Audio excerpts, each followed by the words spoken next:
Hello সবাইকে, চলে এসেছি একটা নতুন ভিডিও নিয়ে। আজকে বানাবো হচ্ছে নিরামিষি ফুলকপির তরকারি। সবারই প্রিয় সব ফুলকপি, সেটাই বানাতে চলেছি। চলো ভিডিওটা প্রথম থেকে শুরু করা যাক। প্রথমে গরম জলে ফুলকপিটাকে ভিজিয়ে নেবে নুন দিয়ে।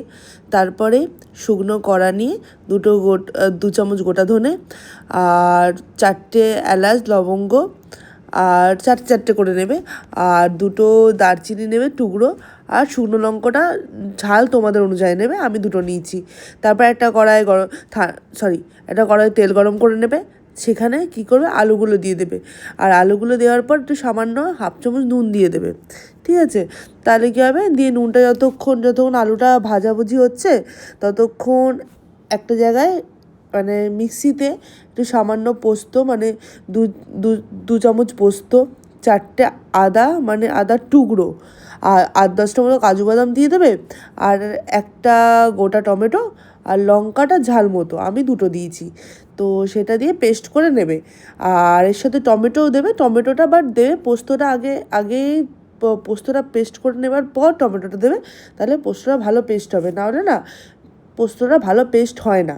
ঠিক আছে, তোমরা টমেটোতে চাইলে আলাদা পেস্ট করতে পারো, বাট আমি তোমাদেরকে এই টিপসটা দিয়ে দিলাম যে এই সন্তেই করে দিও। বাট তার আগে এটা মিক্সিতে ঘুরিয়ে নেবে, তারপর টমেটোগুলো দেবে, তাতে কি ভালো করে পেস্ট হয়। দেখো, ওটা করে নেওয়ার পরই আমি কিন্তু টমেটো দিয়েছিলাম, তার মধ্যে একটু সামান্য জল দিয়ে দিয়েছিলাম, দিয়ে তারপর পেস্ট করেছিলাম, একদম দারুণ পেস্টটা হয়েছিল। ঠিক আছে, তারপরে পেস্টটা করে নিয়ে দিয়ে ওই ইয়েতেই যেটাতে আলু ভেজেছিলাম সেটা তুলে নিয়ে সেখানে ফুলকপিগুলো এখন দিয়ে দিলাম। ফুলকপিগুলো ওই নুন তো দেওয়াই আছে অলরেডি, তো ওটার মধ্যে একটু তেলটা ছিটকাবে ফুলকপিগুলো থেকে, বাট তাও হালকা করে দিয়ে ফুলকপিগুলো হালকা করে ভেজে নেবে, বেশ হালকা একটু সামান্য লাল লাল হবে সেরকম ভেজে নেবে। এই ভেজে নেবে, দেখ ভাজা হয়ে গেলে তো তখন হালকা করে ভাজা হয়ে গেলে একটু হলুদ চাইলে দিয়ে দিতে পারো, বাট ওটা অপশনাল, ওটা না দিলেও চলে, ওটা পরে দিলেও হয়, বাট এটা যে যার ইচ্ছা, তবু আমি বলে দিলাম যে এটা দিতে পারো এখানে, বা না দিলেও চলে। হ্যাঁ, দিয়ে দেওয়া হলো। এর মাঝখানে আমি একটু নিজের মুখ খাচ্ছিলাম, একটু আলুর পকোড়া করেছিলাম, তো সেই রেসিপিটাও তোমাদের সাথে একদিন শেয়ার করব কীভাবে করতে হয়। তো সেটাই খাচ্ছিলাম বসে বসে একটুখানি, তাই তোমাদের সাথে শেয়ার করেছিলাম। হেভি হয়েছিল, আর একটু ঝাল হয়েছিল, তো হেভি খেতে লাগছিলো, তো সেটাই খাচ্ছিলাম যতক্ষণ ফুলকপিটা একটু ভাজা হচ্ছিলো তখনই। যাই হোক, তারপর ফুলকপিটা ভাজা হয়ে গেছিলো, তো ফুলকপির ওই তেলটাতেই একটুখানি ফুলকপিগুলো তুলে নিয়ে একটুখানি হলুদ, আর মানে 1 চামচ হলুদ, 1 চামচ তোমার কাশ্মীরি রেড চিলি দিয়ে দিয়েছিলাম।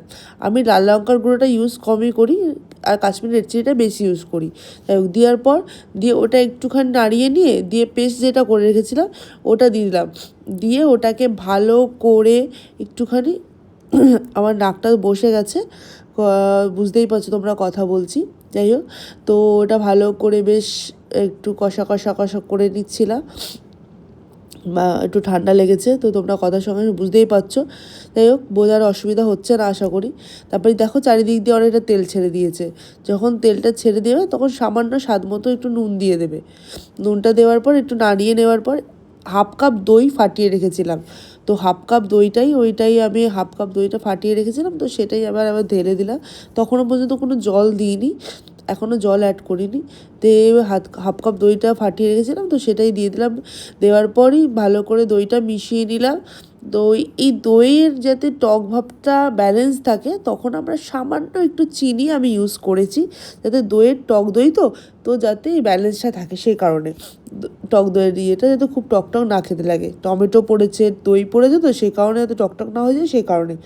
তো একটু চিনি দিয়ে দিলাম 1/2 চামচ মতো, দিয়ে তারপর ওটা ভালো করে মিশিয়ে দিয়ে তখনও ওই যে শুকনো খোলায় ভাজলাম ওই মশলাটা করে রেখে দিয়েছিলাম, এই ফুলকপি আর আলু তারপর দিয়ে দিলাম। একটু যখন ওটাকে মেশানো হয়ে গেছিলো 1-2 মিনিট, তারপরেই ওটাকে ভালো করে মিশিয়ে নিয়ে আমি সেই মোমেন্টে ছেলের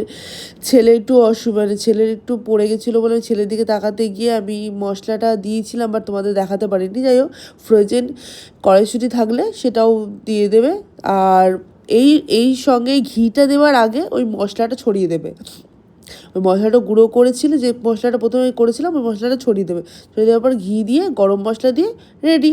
আজকের ভিডিওটা তাহলে এই পর্যন্তই, দেখা হবে আবার নেক্সট ভিডিওতে। আজকের মতো টাটা, ভালো থাকবে সবাই।